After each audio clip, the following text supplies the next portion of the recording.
한도연은 새벽 공기가 차가운 시간에 일어났습니다. 알람도 없이 정확히 같은 시간에 눈을 뜨는 습관은 오랜 세월 몸에 배었습니다. 그는 묵은 기침을 2번 하고는 낡은 보일러를 살펴본 뒤 부엌에 앉아 미지근한 물을 한 컵 마셨습니다. 그의 하루는 항상 조용하게 시작되고 조용하게 끝났습니다. 도연은 오래된 마을 외곽에 자리한 작은 집에서 혼자 살고 있습니다. 집안은 정돈되어 있었지만 사람 사는 냄새보다는 오래된 나무 냄새가 더 강하게 났습니다. 아내가 남기고 간 유품 상자는 방문 한쪽 구석에 놓인 채 그대로였습니다. 도연은 그 상자를 보지 않으려는 듯 시선을 외면했습니다. 아침 식사는 간단한 김과 밥, 그리고 멸치볶음으로 채웠습니다. 그는 혼잣말처럼 낮게 중얼거렸습니다. 이 정도면 됐어. 그 말은 자기 위로가 아니라 습관처럼 굳은 의식처럼 들렸습니다. 식사를 마친 도연은 마당으로 나가 텃밭을 살폈습니다. 어제 비가 내려 흙은 촉촉했지만 잡초가 금세 고개를 내밀고 있었습니다. 그는 예초기를 꺼내 들었지만 바로 시동을 걸지 않았습니다. 주변을 살피며 혹시라도 누군가 다가올까 경계하는 듯 했습니다. 마을 사람들이 불쑥 말을 걸어오는 것을 그는 극도로 불편해했습니다. 잠시 후 마을 이장이 도연의 집 앞에 나타났습니다. 그는 환하게 웃으며 손을 흔들었습니다. 도연 씨, 오늘 경로당 모임 있는데 얼굴 좀 봅시다. 도연은 표정을 바꾸지 않은 채 짧게 대답했습니다. 죄송하지만 바쁩니다. 이장은 더 권하려다 말고 씁쓸한 얼굴로 돌아갔습니다. 그의 뒷모습을 보며 도연은 마음 한쪽이 잠시 흔들렸지만 곧 고개를 저었습니다. 관계를 만들면 피곤해진다는 생각이 그의 마음 깊숙이 자리 잡고 있었습니다. 오후가 되자 도연은 창고에 들어가 공구를 정리했습니다. 녹슨 드라이버와 오래된 망치를 닦으며 시간을 보냈습니다. 누구도 찾지 않는 시간, 누구도 기대하지 않는 하루가 그에게는 가장 편안했습니다. 하지만 창문 너머로 텅 빈 마당을 바라볼 때마다 설명할 수 없는 허전함이 스며들었습니다. 해가 지고 저녁이 되자 마을 방송이 울려 퍼졌습니다.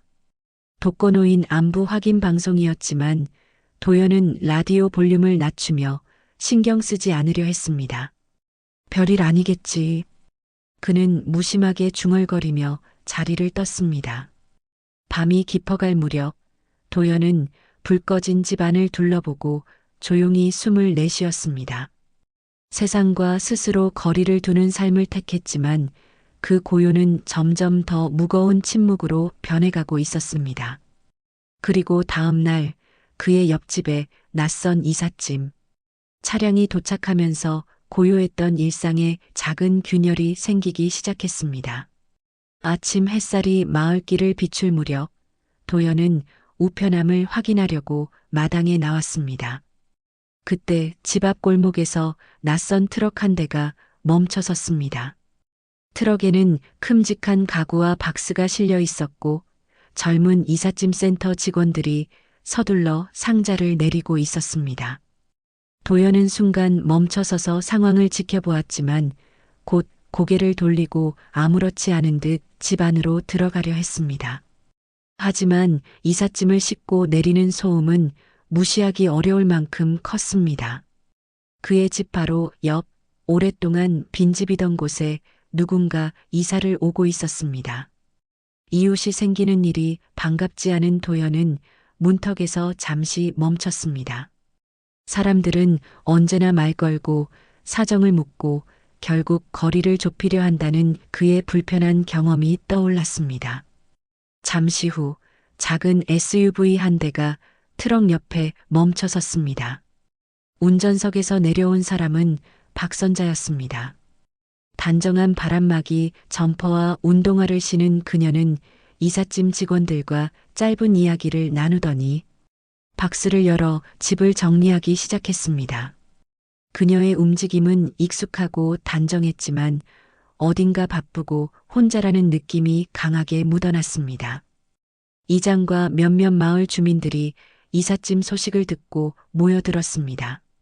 그들은 선자에게 반갑게 인사하며 마을 생활에 대해 설명했습니다. 선자는 예의 바르게 고개를 숙이며 감사 인사를 전했습니다. 주민들은 도시에서 내려온 사람이라 호기심을 보이며 이것저것 물었습니다. 그들의 표정에는 기대와 경계가 동시에 섞여 있었습니다. 도연은 우편물을 챙기는 척하며 이 모습을 멀리서 지켜봤습니다. 사람 많은 풍경이 불편했지만 동시에 낯선 긴장감이 느껴졌습니다. 그는 최대한 눈을 마주치지 않으려고 했지만 선자가 고개를 돌리는 순간 두 사람의 시선이 스쳤습니다. 선자는 가볍게 미소 지으며 고개를 끄덕였고 도연은 짧게 시선을 피한 뒤 집 안으로 걸어 들어갔습니다. 그의 행동은 무례하기보다는 오랜 습관처럼 굳은 거리두기였습니다. 그날 오후 선자의 집에서 갑자기 끼익하는 불쾌한 소리가 나더니 이어 퍽하고 무언가 떨어지는 소리가 들렸습니다. 낡은 전기 배선이 합선을 일으키며 차단기가 내려간 것이었습니다. 도연은 소리를 듣고 잠시 문 쪽으로 시선을 돌렸지만 곧 등을 돌린 채 공구 정리를 계속했습니다. 그러나 이 작은 사건은 앞으로 두 사람의 관계를 변화시키는 시작이 될 예정이었습니다. 박 선자는 새로 이사온 집의 전기 문제를 해결하기 위해 마을 복지센터에 도움을 요청했습니다. 복지센터 사회복지사 이석진은 오래된 주택 수리를 도와줄 사람을 찾기 위해 마을회관 게시판에 공고문을 붙였습니다. 하지만 기술을 가진 사람이 많지 않은 이 시골 마을에서는 지원자가 쉽게 나타나지 않았습니다. 공고문을 본 주민들은 서로 혹시 아는 사람이 있냐고 수군거렸지만 직접 나서려는 사람은 없었습니다. 이 소식을 들은 가게 주인 정미숙은 도연을 떠올렸습니다. 예전에 학교에서 기술을 가르쳤던 사람이라면 간단한 전기 문제 정도는 고칠 수 있을 것이라고 생각했습니다. 그녀는 도연이 가게에 들른 틈을 타 조심스럽게 제안했습니다. 도연 씨, 옆집 새로 오신 분 곤란해 하더라고요. 도와주시면 좋을 텐데요. 도연은 짧게 고개를 저었습니다. 다른 사람 찾아보시죠. 시간이 흐르고 오후가 되자 선자는 혼자서 집 수리를 시작했습니다. 특히 무너진 텃밭 울타리를 다시 세우기 위해 전동 드릴을 꺼내 들었습니다. 하지만 오래된 드릴은 시동조차 걸리지 않았고 몇 번을 시도해도 금속성 소음만 내며 멈췄습니다. 선자는 땀을 닦으며 난감해했고 결국 드릴을 내려놓고 주변을 둘러보았습니다. 도움을 청할 사람이 이 마을에 아직 없다는 사실이 그녀의 고립감을 더 크게 만들었습니다. 그때 도연은 창고에서 공구를 정리하다 드릴 소리를 들었습니다. 그는 잠시 망설이며 공구 가방을 닫고 집 밖으로 나갔습니다. 그러나 선자와 눈이 마주치는 순간 다시 돌아서 버렸습니다. 사람들과 엮이는 일을 피하려는 그의 태도는 여전했습니다. 하지만 선자는 그를 그냥 두지 않았습니다. 잠시 후 선자는 고장난 드릴을 들고 도연의 집 앞에 나타났습니다. 그녀는 문을 두드리며 공손히 부탁했습니다. 혹시 공구를 좀 빌릴 수 있을까요? 도연은 난처한 표정을 지었지만 결국 공구를 내어주었습니다. 그리고 잠시 뒤 그는 조용히 옆집 텃밭으로 다가가 울타리를 살펴보았습니다. 상황을 파악한 그는 별말 없이 망가진 부분을 함께 고치기 시작했습니다. 두 사람의 첫 협력은 어색하고 서툴렀지만 그 사이에는 말로 설명하기 힘든 미묘한 연결이 생기기 시작했습니다. 새벽 안개가 마을을 감싼 어느 날 도연은 낡은 라디오를 들고 마당에 나와 전파를 맞추고 있었습니다. 그때 마을 방송 스피커에서 긴급한 안내가 흘러나왔습니다. 근처 마을에서 홀로 살던 노인이 집에서 숨진 채 발견되었다는 소식이었습니다. 방송은 잠시 정적을 남긴 뒤 조심스레 보건소 연락처와 장례 일정 안내를 덧붙였습니다. 도연은 손을 멈춘 채 라디오를 내려놓았습니다. 차가운 공기가 그대로 마음에 스며드는 듯 했습니다. 그는 라디오를 끄지 않은 채 천천히 집 안으로 들어갔습니다. 마음 한쪽이 묘하게 불편했습니다. 이유를 설명하긴 어려웠지만 마치 이미 알고 있던 일처럼 자연스러운 감정이었습니다. 라디오에서는 여전히 조용한 음악이 흘러나왔지만 그 음악은 위로가 되지 못했습니다. 오히려 집 안가득 허전함을 채워 넣는 듯 했습니다. 잠시 후 정미숙이 마을 사람들과 함께 그 집을 찾았다는 이야기를 전하러 들렀습니다. 그분 며칠 전까지 시장에서 봤다고들 하던데 아무도 몰랐대요. 도연은 짧게 대답했습니다. 그럴 수도 있죠. 하지만 그의 눈빛은 흔들렸습니다. 정미숙이 돌아간 뒤에도 도연은 한동안 대문 앞에 서서 생각에 잠겼습니다. 오래전 학교에서 함께 일했던 동료 중에도 홀로 지내던 사람들이 떠올랐습니다. 연락을 끊고 지내다 소식이 끊긴 사람들, 그리고 결국 누구에게도 기억되지 못한 채 사라진 사람들. 그 기억은 도연의 마음을 묵직하게 눌렀습니다. 그날 저녁 그는 오랜만에 방 한구석에 놓인 상자를 꺼냈습니다. 아내가 남기고 간 유품 상자였습니다. 상자 뚜껑을 열자 사진 몇 장과 편지 봉투, 그리고 작은 라디오 부품 상자가 들어 있었습니다. 도연은 사진 한 장을 조심스레 들어 올렸습니다. 그 안에는 환하게 웃는 과거의 자신과 아내가 있었습니다. 그가 가장 행복했던 순간이었지만 지금은 다시 마주하기 힘든 기억이었습니다. 괜한 걸 꺼냈군. 도연은 사진을 다시 상자에 넣으며 낮게 중얼거렸습니다. 상자를 닫는 손끝이 미세하게 떨렸습니다. 그는 상자를 조심히 밀어넣으며 방을 정리했지만 마음은 도리어 어지러워졌습니다. 외로움은 단지 고독한 시간의 문제가 아니라 마음을 닫고 살아온 세월의 결과라는 생각이 스쳤습니다. 그러나 그는 그 사실을 깊이 인정하려 하지 않았습니다. 인정하는 순간 무언가를 바꾸어야 한다는 부담이 밀려올 것 같았기 때문입니다. 박 선자는 마을 복지센터에서 진행하는 건강검진 프로그램에 참여했습니다.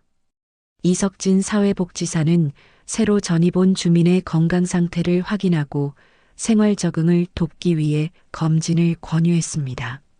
선자는 별일 아니라며 가볍게 응했지만 검사 결과표를 건네받은 순간 미세하게 표정이 굳었습니다. 그녀는 불면증과 스트레스성 위장 질환 진단을 받았습니다. 몸보다 마음이 더 지쳐 있다는 의사의 설명에 선자는 짧게 고개를 끄덕였을 뿐 아무 말도 하지 않았습니다. 검진을 마치고 돌아가는 길, 이석진은 조심스럽게 가족 연락망을 물었습니다. 혹시 위급 상황 시 연락할 보호자가 있으신가요?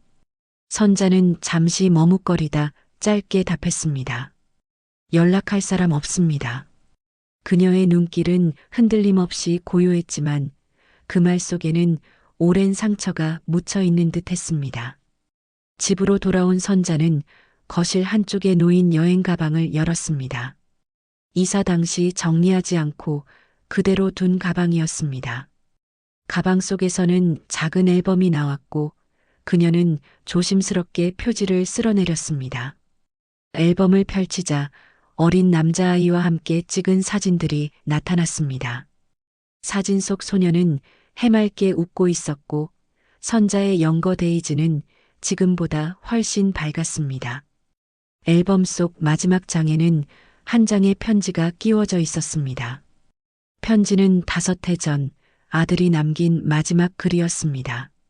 편지에는 힘든 상황에서도 혼자 결정하려는 어머니를 이해할 수 없다는 서운함이 적혀 있었습니다. 선자는 종이를 쥔 손에 힘이 들어가며 눈을 감았습니다. 감정이 북받쳤지만 눈물은 흘리지 않았습니다. 그녀는 이미 오래전부터 울지 않는 법을 배워버린 사람이었습니다. 그때 밖에서 인기척이 들렸습니다. 누군가 우편물을 놓고 가는 소리였습니다. 문을 열자 한도연이 돌아서는 뒷모습이 보였습니다. 이웃이라서 가져다 드린 겁니다. 잘못 온 우편물이네요. 도연은 짧게 말하고 돌아가려 했습니다. 선자는 고맙다는 인사를 건넸지만 도연은 별다른 반응 없이 고개만 끄덕였습니다. 그러나 도연은 잠시 멈춰 선자의 얼굴을 바라봤습니다. 그녀의 표정에는 설명하기 어려운 외로움이 배어 있었습니다. 그 모습을 보며 도연은 문득 자신이 본 장례식의 빈 영정이 떠올랐습니다. 그는 아무 말 없이 돌아섰지만 마음 한켠에 알 수 없는 감정이 남았습니다. 그 감정은 곧 두 사람의 관계를 조금씩 변화시키는 작은 시작이 될 조짐이었습니다. 마을 복지센터는 최근 발생한 독거노인 사건을 계기로 마을 안전 동아리를 만들기로 했습니다. 이석진 사회복지사는 이웃 간의 연결을 돕기 위해 취미 모임을 겸한 소셜 프로그램을 기획했습니다. 그는 명단에 한도연과 박선자의 이름을 추가해 두고 직접 집을 찾아가 참석을 권유했습니다. 도연은 모임을 불편해하며 고개를 저었지만 석진은 쉽게 물러서지 않았습니다. 혼자 지내는 시간이 길면 몸도 마음도 약해집니다. 한 번만 나와 보시죠. 석진의 말투는 부드러웠지만 단호함이 숨겨져 있었습니다. 도연은 결국 마지못해 참석을 허락했습니다. 모임 장소는 마을회관이었습니다. 방 한가운데 긴 탁자가 놓여 있었고 10명 남짓한 주민들이 둘러앉아 있었습니다. 그들은 낯선 분위기에 서먹해하며 어색한 미소를 주고받았습니다. 박선자도 참석해 있었고 그녀는 도연이 들어오는 모습을 보고 짧게 고개를 끄덕였습니다. 도연은 눈치를 보며 구석자리에 앉았습니다. 말없이 자리에 앉은 그를 보며 몇몇 주민은 경계하듯 속삭였습니다. 석진은 모임의 목적을 설명한 뒤 간단한 자기소개 시간을 가졌습니다. 선자는 출판사에서 일한 경력을 조심스럽게 밝혔고 몇몇 주민은 놀라워했습니다. 그녀는 글을 통해 사람들의 이야기를 기록해보고 싶다고 말했습니다. 그 말에 주민 중 한 명이 사는 이야기를 나누는 글쓰기 모임을 제안했습니다. 모두가 흥미를 보였지만 도연만은 시큰둥한 표정이었습니다. 모임 후반 석진은 또 다른 모임 아이디어를 꺼냈습니다. 낡은 집을 수리하거나 생활에 필요한 물건을 함께 만드는 실용 동아리였습니다. 하지만 나설 사람이 없자 주민들은 서로 눈치만 봤습니다. 그때 정미숙이 도연을 바라보며 말했습니다. 도연 씨, 예전에 기술 가르쳤었다면서요. 같이 해주시면 좋겠는데요. 모두의 시선이 한꺼번에 도연에게 쏠렸습니다. 도연은 순간 말문이 막혀 자리를 피하고 싶었습니다. 하지만 방안을 둘러보는 순간 오래전 학생들을 가르치던 기억이 떠올랐습니다. 그는 천천히 숨을 고르며 고개를 끄덕였습니다. 간단한 것부터라면 도와드릴 수 있습니다. 순간 분위기가 밝아졌고 박수 소리가 조심스레 일어났습니다. 모임이 끝난 뒤 박선자는 도연에게 다가와 작은 미소를 보였습니다. 오늘처럼 다른 사람들에게 도움을 주는 모습 보기 좋았습니다. 도연은 잠시 어색해하다 짧게 답했습니다. 별일 아닙니다. 그러나 그의 표정에는 처음으로 미세한 변화가 보였습니다. 사람들과 단절된 시간 속에서 무뎌졌던 감정이 천천히 깨어나는 듯 했습니다. 며칠 뒤 박선자는 글쓰기 모임을 준비하던 중 오래 묵혀두었던 고민과 마주하게 됐습니다. 글 주제가 가장 후회되는 순간으로 정해지자 선자는 펜을 쥔 채 한참을 움직이지 못했습니다. 결국 그녀는 글 대신 손에 쥔 오래된 사진 한 장을 바라보다 조용히 한숨을 내쉬었습니다. 마음속에 묻어두었던 아들의 존재가 선명하게 떠올랐기 때문입니다. 그날 오후 이석진이 선자의 집을 방문했습니다. 그는 마을 건강 기록을 정리하러 왔다며 자연스럽게 이야기를 시작했습니다. 하지만 오래 함께 이야기하다 보니 선자의 표정 속에 감춰진 불안과 망설임을 눈치챘습니다. 석진은 더 이상 돌려 묻지 않고 진심 어린 목소리로 물었습니다. 혹시 지금 마음에 걸리는 일이 있으십니까? 혼자 감당하실 필요는 없습니다. 선자는 한참 동안 대답하지 않다가 마침내 작은 목소리로 고백했습니다. 연락이 끊긴 아들이 있습니다. 그 아이에게 용서를 구해야 할 것 같습니다. 잠시 침묵이 흐른 뒤 석진은 선자의 아들의 이름과 나이를 물었습니다. 그는 행정 자료를 통해 아들이 서울에 살고 있다는 사실을 찾아냈습니다. 원하시면 함께 찾아가 보겠습니다. 늦지 않았습니다. 하지만 선자는 고개를 저었습니다. 저를 반가워하지 않을 겁니다. 이미 마음을 닫았을 거예요. 그때 문 두드리는 소리가 들렸습니다. 밖에 서 있던 사람은 한도연이었습니다. 그는 목재 재단 도구를 돌려주러 왔다고 말하며 들어섰습니다. 상황을 알게 된 도연은 잠시 고민하더니 조심스레 말을 꺼냈습니다. 누군가를 외면한 채 살다 보면 결국 돌아갈 길을 잃습니다. 기회가 있을 때 용기를 내는 게 좋습니다. 도연의 말은 조용했지만 깊은 울림이 있었습니다. 선자는 그의 말을 듣고 눈을 감은 채 한동안 생각에 잠겼습니다. 그리고 마침내 결심한 듯 고개를 들었습니다. 그렇다면 같이 가주실 수 있나요? 그녀의 질문은 도연과 석진을 향한 것이었습니다. 두 사람은 말없이 고개를 끄덕였습니다. 이렇게 세 사람은 서울행을 준비하기로 했습니다. 아직 결과는 알 수 없었지만 최소한 더 이상 도망치지 않기로 한 순간이었습니다. 그리고 그것은 선자뿐 아니라 도연에게도 잊고 살았던 관계와 감정의 의미를 되찾는 중요한 시작이 되었습니다. 서울에서 돌아온 뒤 몇 달이 흐르자 마을의 분위기는 눈에 띄게 변했습니다. 복지센터가 주도한 안전동아리와 취미 모임은 점점 체계를 갖추기 시작했고 마을 사람들은 이전보다 자주 서로의 안부를 묻고 도움을 주고받았습니다. 겉으로 보기엔 작은 변화였지만 외로운 시간이 더 길었던 이 마을 사람들에게는 큰 움직임이었습니다. 그 변화의 중심에는 한도연과 박선자가 있었습니다. 도연은 마을회관 한쪽에서 공구 모임을 운영하게 되었습니다. 오래된 농기구를 수리하거나 집 안 고장난 물건을 고쳐주는 자리였는데 사람들은 자연스럽게 도연을 찾기 시작했습니다. 그는 예전처럼 사람을 피하지 않고 차분히 설명하며 도움을 건넸습니다. 마을 사람들은 그를 말은 적지만 믿음직한 사람이라고 부르게 되었습니다. 도연은 자신도 모르게 누군가를 기다리는 버릇이 생겼습니다. 이제 그의 일상은 텅 비어 있지 않았습니다. 한편 박선자는 글쓰기 모임을 이끌게 되었습니다. 처음에는 취미 활동에 불과했지만 시간이 흐르며 사람들의 마음을 잇는 자리가 되었습니다. 그를 통해 각자 숨겨왔던 이야기가 드러났습니다. 남몰래 아픔을 견뎌온 노부부의 사정, 가족과 연락이 끊긴 채 살아가는 이의 사연, 과거의 실수를 후회하며 살아온 사람들. 선자는 이 모든 이야기를 소중히 받아 적었습니다.